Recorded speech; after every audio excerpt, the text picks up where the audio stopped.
turning your bank statement and turning your this, turning your that, everything. Okay, this never get involved. And also after after the interview, the meeting, my client have to submit amendment to correct everything. And of course, a lot of penalty. Okay, you can see this Schedule C.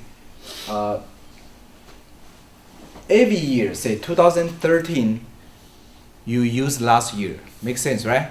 Yeah. Right, because 2013 we filed 2012. So don't miss out the year. Again, don't miss out the year. Don't use the wrong year. All right. So this kind of form, they are all available.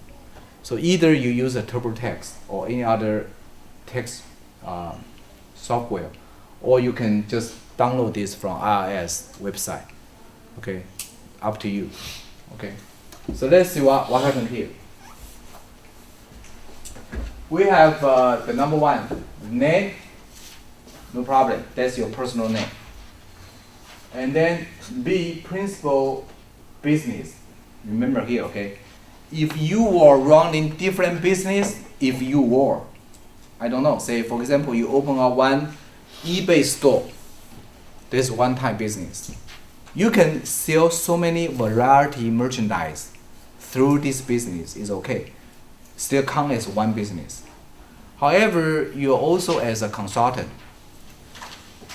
So obviously it is different, right? Because one is resale, the other one is more like service. If you are running multiple business line, you need to file each Schedule C. All right? So keep this in your mind. You cannot use one Schedule C to report all of different type business. So I don't know, for the regular people, we only run one major business. But if you're really handy, you can run so many different type business. Remember, you need to file different Schedule C. This is number one. Number two, even though in California, we are considered as community property state. Community property state, I will talk about this issue in May 11. What is community property? Generally speaking, community property means husband and wife considered as one unit, as one entity. However, this rule is exception for Schedule C. In California, if husband and wife run different business, you need to file your own. So Schedule C is not joined. Okay, 1040 could be joined. 1040 could be married people jointly file. Okay. However, Schedule C is always individually. So there are different rules here. So Schedule C must be only one person. So the reason why, let me tell you the reason why. Because if you have surplus from Schedule C, then you need to file self-employment tax. Self-employment tax to cover the Social Security and Medicare. And Social Security and Medicare only count for individual. There's no joint husband-wife Social Security. Okay? So that is the reason why even in California, husband-wife even considered as one unit. However, to file Schedule C is always individual and it's always different business line. So make it very complicated. I see few hands here. Yes. So, but 1040 is like you can do joint. Like even you do 1040 joint, but Schedule C is like it's part of like 1040. Yes. How can you do joint 1040, but then Schedule C you have? Yes, you may have multiple Schedule C. You may, because here. Okay. You have the name here. You have a Social Security. This is not big deal, but the big deal is you have the code for your business, and you can check the code number for each different business. Say retailer is one code, real estate, lawyer, legal service, medical service, you can find different profession there, come with different code. So for Schedule C to answer your questions, it's always individual name here, either husband or wife. Then under your name, maybe you have multiple business. So for very complicated family, you may have a multiple Schedule C, come with one 1040. So this is the only one schedule so far I can figure out. It could be multiple. Like a Schedule A, Schedule B, D, E, the only one form. But Schedule C could be Schedule C 1, 2, 3, 4. Could be multiple. All right, I saw another hand. Okay, so every business you have with a fictitious name, you just file one form. Okay. You can have multiple. Yeah, let me answer. Choose these questions. Very good questions. If I only maintain one fictitious name, can I consider I just file one Schedule C, or vice versa? If I have multiple fictitious names, should I file different Schedule C? I think his question is, should Schedule C match your fictitious name? Yeah, or use a fictitious name to determine how many Schedule C you need to file. I believe that's the basic questions. Not necessary, not 100% necessary match. Okay, but good guidance. You may consider fictitious name to determine how many Schedule C you need to file, but not 100%. The reason why I say it's not 100% because maybe under one fictitious name you can run different type business. Understood? If you are running different type business, even under one fictitious name, you still need to file multiple Schedule C. For example, you are running your fictitious name is say ABC Financial, for example, right? Because for my student, they are running more financial services. However, under this same fictitious name, you are doing real estate mortgage, for example, okay? Or you are doing as a life insurance agent, could be, all right? You are doing the financial planning, and they are different business. So under this situation, even though you are using one fictitious name, but you may need to file multiple Schedule C. The bottom line is, remember, Schedule C is very unique. It's by person and by industry. By person, by industry. Of course, if your business is under the borderline, to save your paperwork, to save your time, you can combine together. Say, my example, you are doing the real estate financial business, and in the meantime you are also doing the real estate sales. You may consider to just file one because they are close enough. When others come in, you just provide your explanation, say this is a very close business and under the same license, under the one type license. So if you can consolidate in one Schedule C, you will save your time for sure, right? But bottom line, just remember, Schedule C is by person, by industry. All right? Yes, go ahead. So if you got like 1099 and also you send out invoice, you get 1099, or you make sales and then Yes. get money back. Yes. So is that 1099 considered you need to match the schedule? Yes, this is another determination, very good input. You can determine how many Schedule C you need to file based on 1099. Based on the people give you the money for, what for, right? They issued, well, eventually you are not mentioned on your 1099. Because on 1099 you only see the numbers. There's no reason why. On 1099, the payroll will not specify what's the reason why you received the money. Is it from your landscaping service, or is it from your financial advisor? You will not mention about that. However, as a payee, you know what's there for, right? Because usually you issue the invoice or you issue the receipt whatsoever. So as a recipient, you know what's this payment for. So another good input or suggest is you can use 1099 as one guidance. You can separate different 1099 under one category. Okay, you can separate, but assuming you are running different business. I just assume for regular people you don't run so many business. So yeah, this is good input. So on the other hand, are you able to issue 1099 to people? Yes, yes. Very good questions, okay?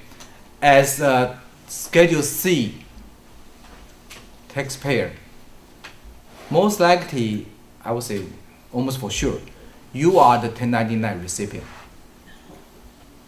For sure. Oh, by the way, if throughout the whole year your revenue is zero, you cannot file Schedule C. Understood? Because I've been asked by my client, especially for the startup business, the first year, my client come in and say, well, I spent couple $1,000. However, I have zero income. Can I report this as a business loss on Schedule C to deduct my husband's or my wife's regular income, W-2 income? The answer is no. If you have no any revenue from your business, even you incurred whatsoever expenses throughout the year, you cannot file Schedule C. So you better off you earn $10, $100, real. Okay, real. It's not fake. You have a very little income, then you qualify to report Schedule C.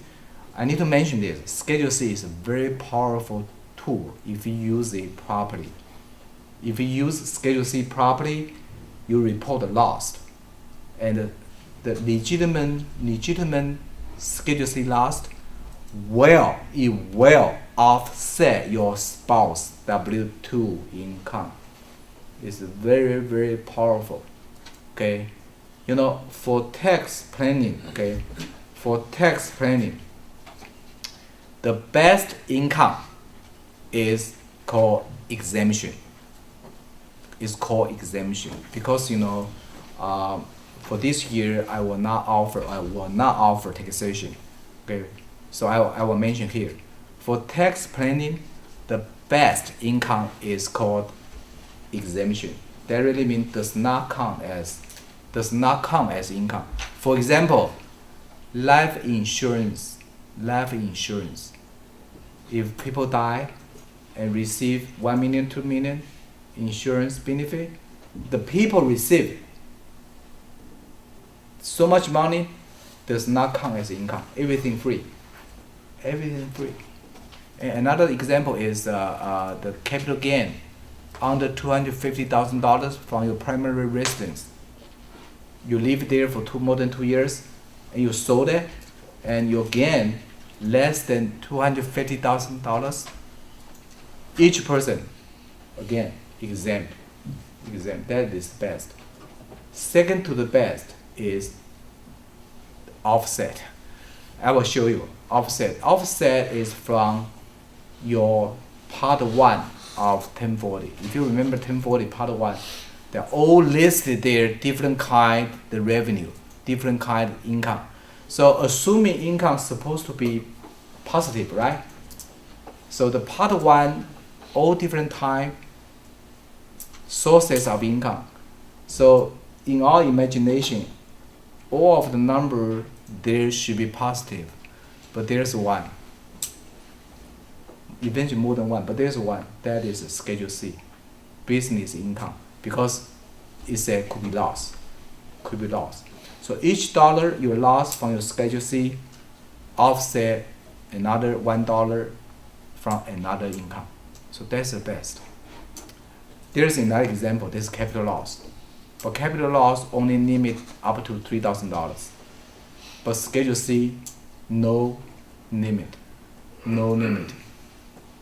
As long as you can prove you have lost for the year, each dollar you lost offset each dollar from any other income sources. So Schedule C is very, very powerful. Okay, we'll see that. So again, to Stephen's questions, can you issue 1099? Of course, you can do it, and eventually that's should be very, very common. Let me tell you why. Okay, let's see here. We skip alphabetic number. So part 1 is income here. You have your gross income, you have the return, you have your cost of goods sold, you have your gross profit, you have other income, then you have number 7. So if you are in the service industry, you don't have cost of goods sold. That's headache. That's headache. If you are in the manufacturing, resale, wholesale, you deal with cost of goods sold. You need to count your inventory every month. This headache. Okay? So my recommendation is if you had any choice, then stay away from resale. If you could, alright? Stay away from resale. Okay? If you can pick up your job, your business, you choose service type because you don't have inventory. Or try to stay away from inventory business. Right? So part 1 from number 1 to number 7, you calculate your gross revenue, your gross profit. Any questions so far? So number 1 usually is the number you put together how many 1099 you receive for the whole year. You add together and you just put the number there. And this number, okay everybody, this number must be equal or greater than the total sum of 1099. You understood? Say if you, for example, you receive 1099 for the year for this business, and you add the number together, say $100,000. The number you report on the number 1 must be $10,000, $100,000 or greater. If the number less than the total sum of the 1099 you receive, you will be audited. Very likely, because that kind of error is very, very easily picked by IRS. It's picked by computer, right? Because you see on the top of 1099 Schedule C, you have your Social Security, and also on each 1099 people issue to you also come with Social Security, and the computer just match the number and match the total number on the 1099 issued to you and the number you report on the number 1 here. So that error is very, very easily picked by IRS. So any questions here? I think this part 1 should be very, very straightforward and not much argument. But if you are in retail business, then the number 3 is big problem for you. Cost of goods sold. Okay, and that is a topic. Okay, we're gonna talk about. Number 4. Cost of goods sold is the topic we will talk about during the summertime, right? So I believe most of you may consider. By the way, this is a required course, so most of you will take the financial accounting during the summer. And there's one chapter where I talk about how to calculate your cost of goods sold. Alright? Because throughout my life I try to stay away the retail business. So I know this is a big headache. And usually the number 4 is the big area being audited by IRS. Why? Because as a taxpayer, right, you want to report the number 4 as higher as much as possible. See it? As a taxpayer, you want to report within the range, by the way, right? You can make out, right? But within the range, as a taxpayer, you would like to report the number 4 as much as possible, because number 4 will reduce the number 7. If you have a higher number in the amount, you report it in the number 4, it will reduce the gross profit in number 7. So within the range, as taxpayer, you want to report that as high as possible. So that's one issue we're going to talk about during the summertime. Any problem right now? I think I think one of them triggered that is the inventory, because if Yes. you don't match Mhm. previous inventory, then Yes. Yes, inventory is always big issue. Yeah, because inventory is part of the factor to determine your cost of goods sold here. There's one of the factor. Anyway, let's talk about the next one is more exciting. That's the major part I would like to talk about that. That's part 2 here. How can people report the negative business income? Right? How can people report negative? Remember, if you have a 0 in part 1, you forget it, right? So don't bother it. You have a 0 report in part 1, you have 0 as a gross profit, then save your time. Don't report Schedule C. So in order to be qualified as a Schedule C taxpayer, you must have something, positive number in part 1, for sure, right? And don't report $1. Okay? They're gonna trigger the IRS come in, all right?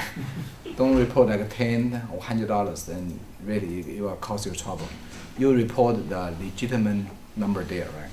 Usually follow your 1099. I believe people asked from few weeks ago, you better off report more than the 1099, because even people does not issue your 1099, doesn't mean you don't need to report, right? Because you earn like a less than 600, 500, you earn the money, but the payer did not give you the 1099, so you still need to report. So that's the reason why the number in the amount in the number 7 should be some number there, should be something there, and you can based on the 1099 to transfer the number there. Okay, so that's not a big deal. But more exciting part is part 2. That is part 2. That is how people can report the negative, say, business loss from Schedule C. So here. So remember I said, 1099 recipient is receive much benefit for tax purposes. And you can spend the money for advertisement. Advertising. Usually this is a big number there. Number 9 is even bigger. There's automobile. Compared to W2, as a salary employee, we don't report any automobile expenses. So it doesn't matter how fancy the car you use, or it doesn't matter how long the way you drive, we don't deduct it. If you're lucky, for some reason, you may be compensated by your employer, right? But if your employer does not cover your traveling, sorry about that. Okay. But as a Schedule C, anything related to your business, you can deduct that. And there are 2 ways to deduct this if you read the instruction. One is called standard. Standard means you just keep the record how many mileage you drove for the whole year. You need to have the book log. You need to write it down, either in the computer or in the book. You need to write it down. For each travel, you write it down, from where to where, and how long the mileage. For the whole year, say 10,000 miles, I believe, I need to check, I believe this is 55 cents. The number may change, by the way. So that's published by IRS. You can check online. Say what is the standard mileages? Okay, under the IRS, on the Google search, you say, what is the 2013 standard mileages? You can see the number. I remember it was 55 cents per miles. So if you calculate 10,000 miles, then you can report, say, 5,500. That is the easy way, all right? Or you can report as actual expenses. Actual expenses, that means how much money you spend on your gasoline, maintenance, license, insurance, whatsoever. So that if that number is higher than standard, you use the actual mileage. All right. However, be careful, okay? If you report as a wrong number, ROUND, wrong number, you trigger the IRS coming to audit it. Because there's very, very little chance you drive for the whole years is exactly 10,000 miles. See it? All right? There's very, very little chance say I drive for the whole years is 10,000 miles. Very, very, almost no chance. So you be careful, okay? The mileage must be very, very accurate. Very, very accurate. This mileage has to be under the business purpose, right? Must be. Yeah, and I will show the second page. Okay, you must explain this car, whether or not this is the only car you reserve for your business or you mix use. So if you have more than one car, you better off you reserve one car. Don't use as a personal and dedicate it 100% as a business. And you don't mix this automobile with your spouse, with your family member. Don't mix use. If you mix use it, then you need to report. Funny thing, you need to report what's the percentage you use throughout the year for business. How can you calculate? I just cannot imagine. How can you calculate 45%, 30%?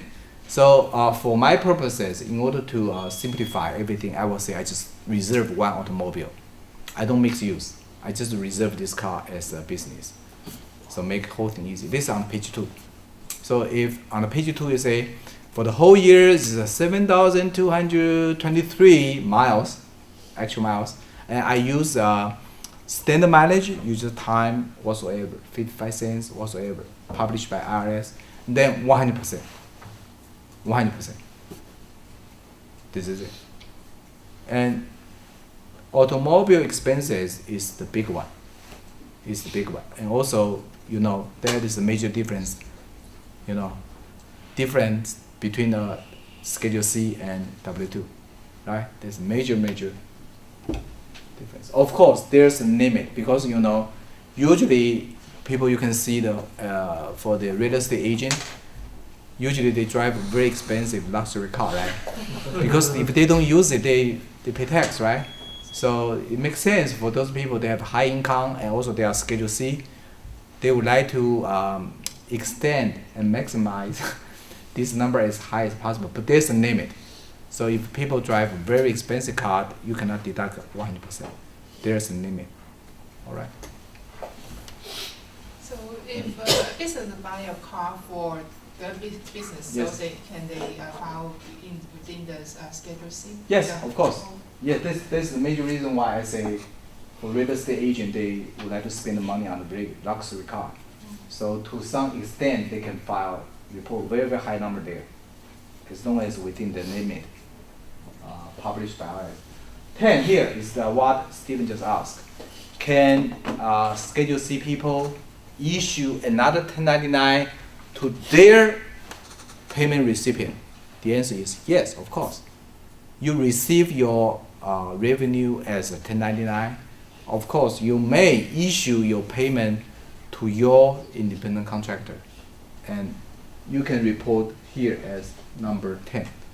You issue whatsoever 1099, and this number, again, could be exactly as the total number on your 1099 you issue to, or maybe bigger. Because the reason why this number larger than the total amount of the 1099 you issue out, because for some people they only receive less than say $500.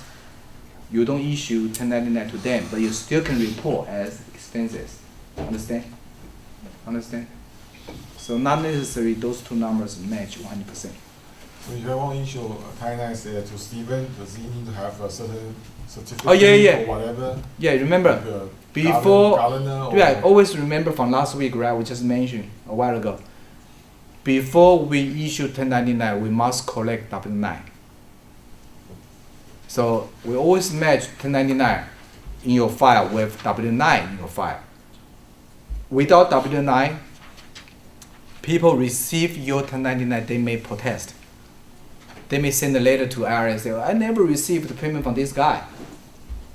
How come? Well, it happened to my client But before. 9 is just a tax ID. Does it have like a license for like your painter Yeah, tax or ID. construction? Yes, because 1099 comes with the recipient's signature. It's not just tax ID, because we can get tax ID from almost everywhere, right? But we cannot get a signature. So before we issue the 1099, we always request W-2 from those people and have them The W9. cite their name on the W-9. And if you want to make your record clear, then you have a separate paper signed by the recipient, say, what's this money for? Say, for example, invoice. Invoice is a good document. Say, the people ask you to pay something, right? You ask, say, you give me the invoice. So you can match the invoice along with W-9, along with 1099, and then you have a number match. So that's the way to protect the people like you. If you filed the number here in the number 10, right, you need to match everything. So for each recipient, you keep W-9, you keep their invoice, and then you keep your 1099 along with your payment check, the cancel check. You have 4 documents to support this number, and the IRS will not argue with you. Will not argue, right? So I can see this is another big item here. Number 11, contract labor. Number 10, number 11 could be mixed. Okay, it's not necessarily so clear. Is there a number, a limited number for you to issue like people? No, there's no limited number you can issue 1099 to. You can issue 1, 2, 3, 5, 10, 100, 1,000. It really depends. If you have so many 1099 you issue to, it may make your business more complicated. So when your business get more complicated, you may consider set up corporation. So even though there's no any limitation by law for the number of 1099 you can issue out, but depends on the nature of your business. When you get more 1099 issue out, you may consider set up corporation. All right. Even corporation can issue 1099, by the way. So people can just use 1099 to transfer my income to other people. Yes, this is a very good tool. Say for example, you have a family. You have in your family you have high school kids, right? You can legitimately hire those high school students in your family, assign them the part-time job during the summertime, during any available time, and give them legitimate salary.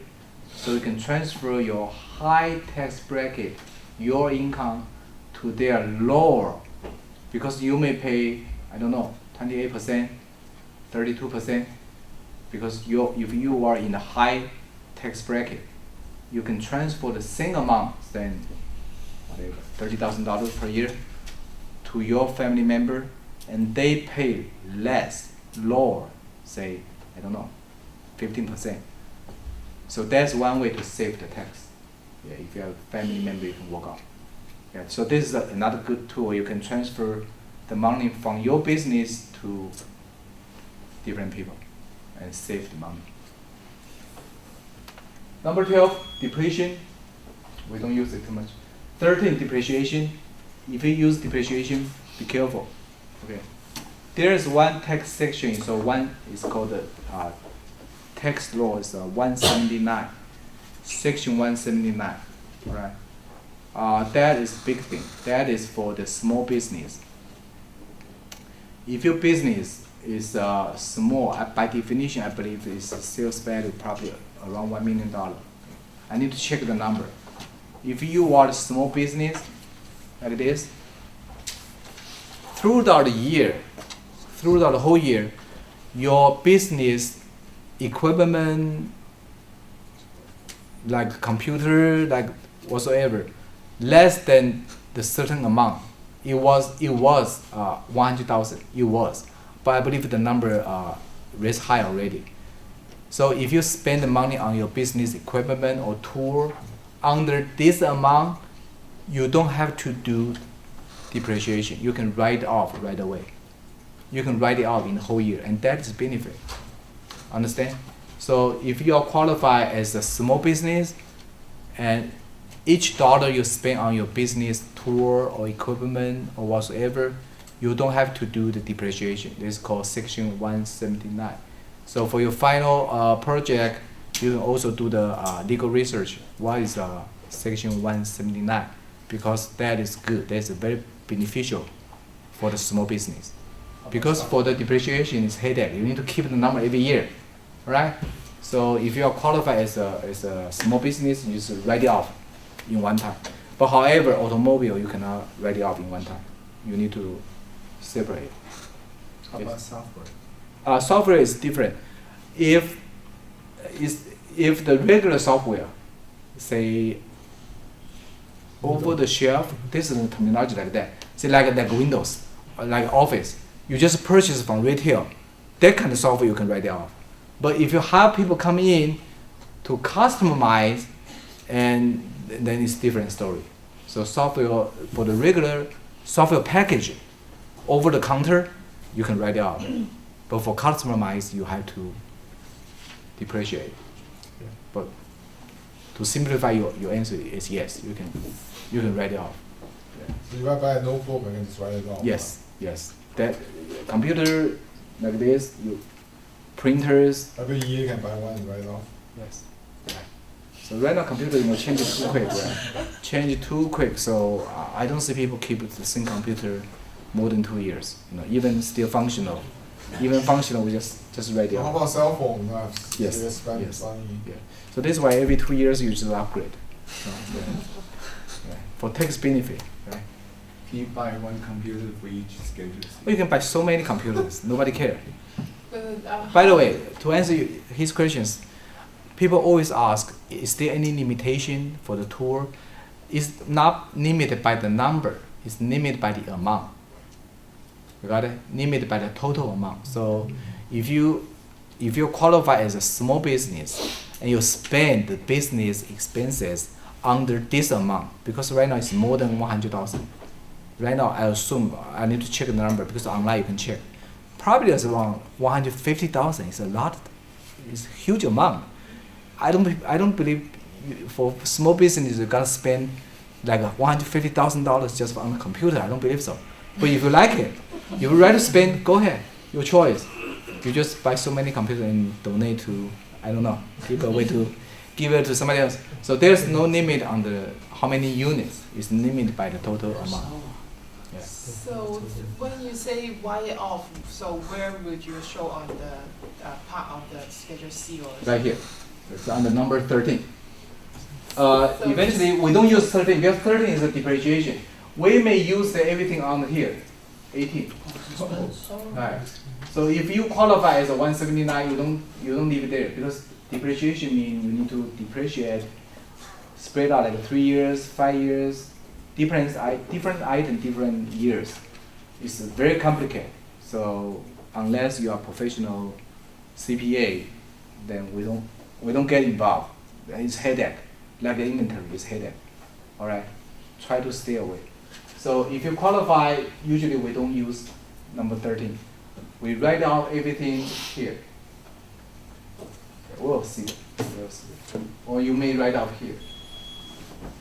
If you rent there or lease there, or supplies. Sometimes we cannot differentiate what's the difference between expenses and supplies. Sometimes the line is so blurred. But that is the place you're gonna write off everything.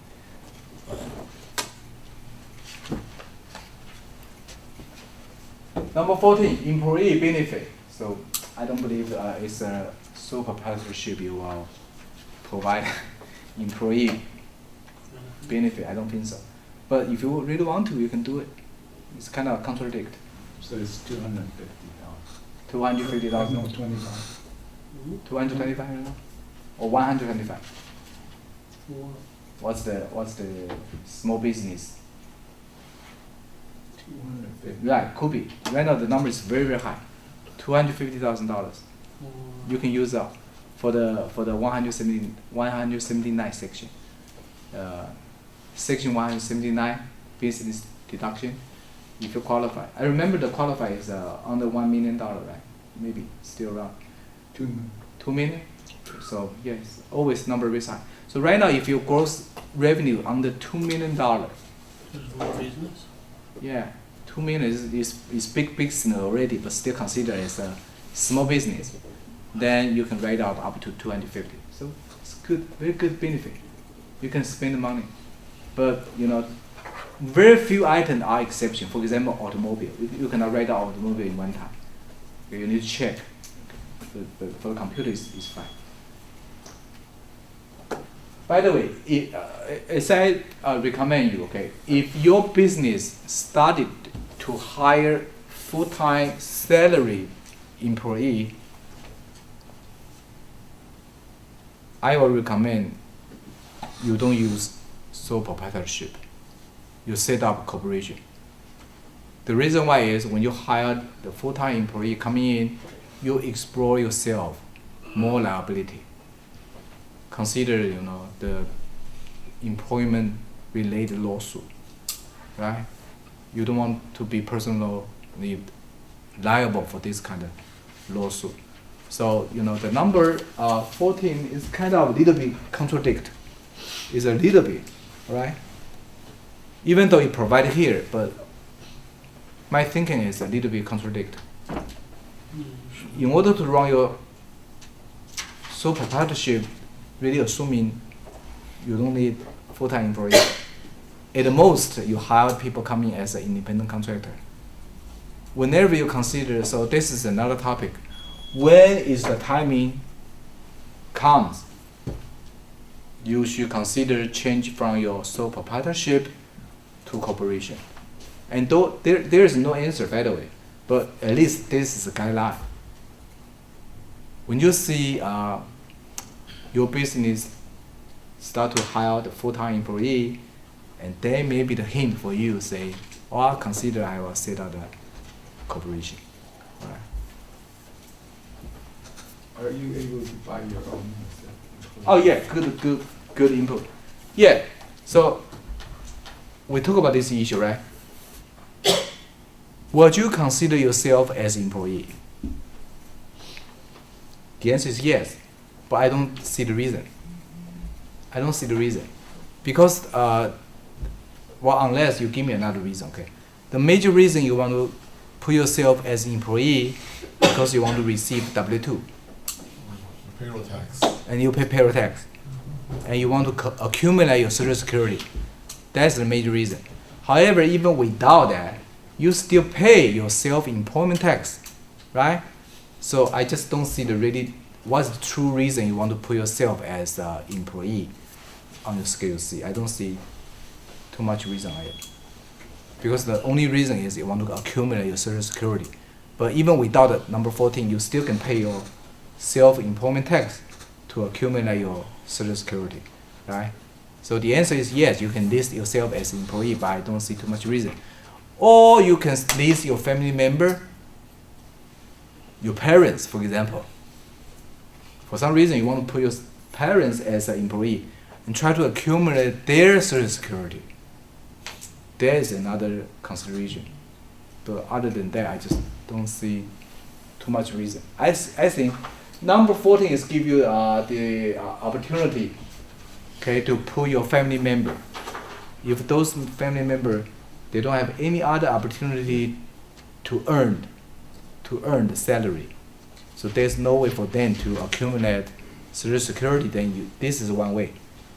You can list your family member on number 14. 16, interest.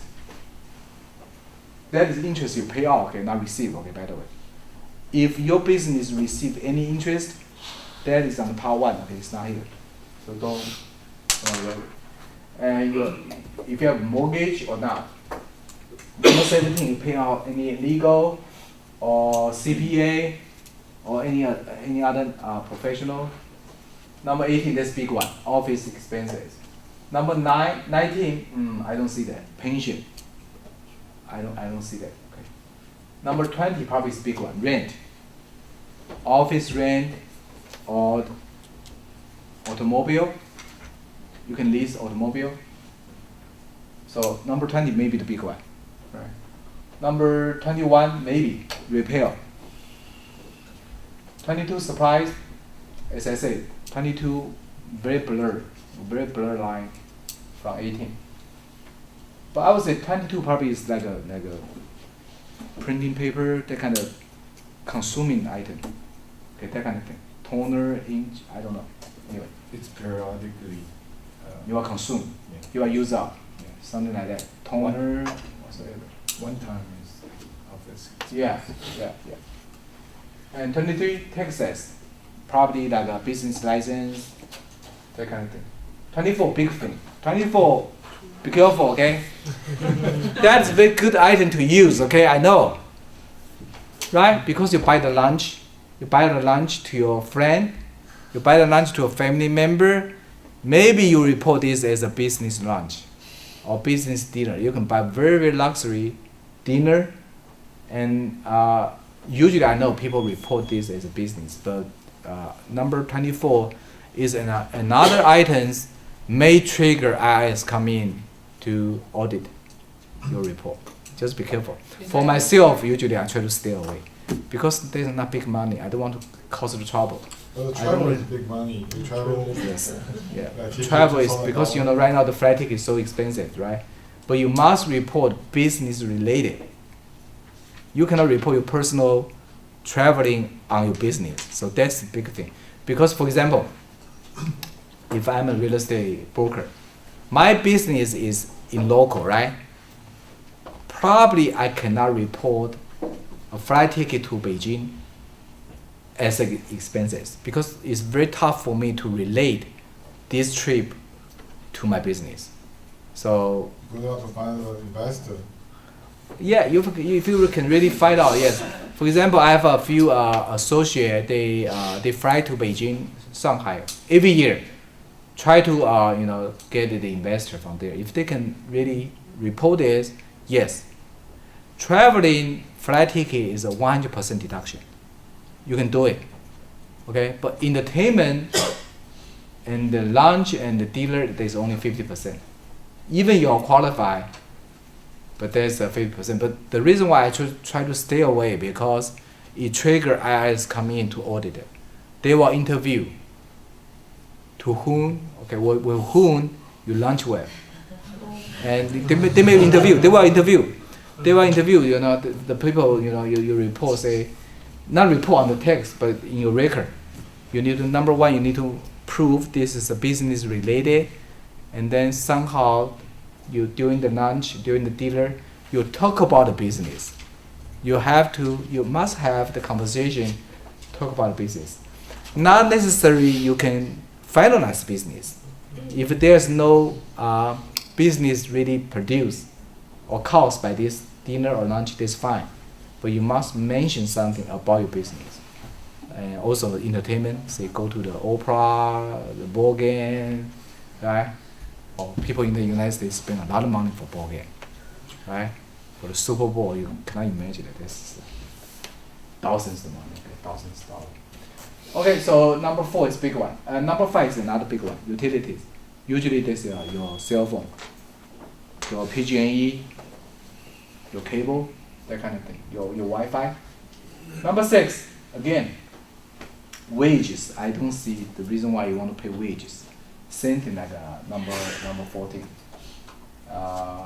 Number 27, other expenses. So you add everything together on the 28, then the 31, you have everything, total expenses 28, then you have 29, that's your tentative taxable income. That's from number 9, right? Number 8. Number 7. You deduct 28 from 27. So for example, you have $20,000 revenue in number 7, and you have $50,000, 28. So we see you have a minus. You have a $30,000 minus. Then that's good. You transfer this number to your 1040. Okay, it's a negative, and this negative $30,000 will 100% offset your other income. So you reduce your income right away. So that's good. However, if you